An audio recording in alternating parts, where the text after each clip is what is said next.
You ask Tiger to calculate. This deals with finding the midpoint between 2 points.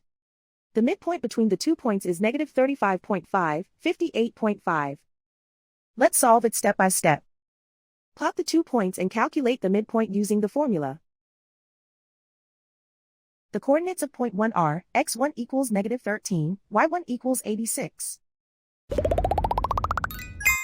The coordinates of point 2 are, x2 equals negative 58, y2 equals 31.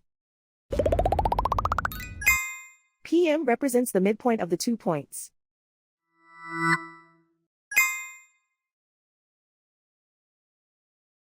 Use the x values in the midpoint formula to find the midpoints x. x1 equals negative 13.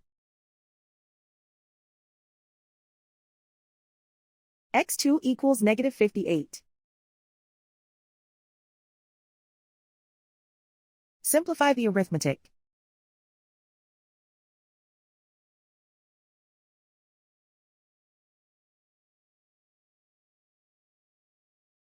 Use the y values in the midpoint formula to find the midpoints y.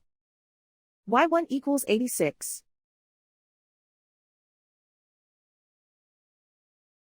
y2 equals 31.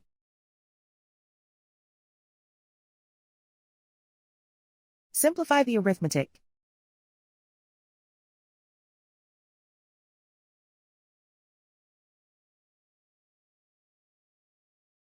And so, the midpoint is negative 35.5, 58.5.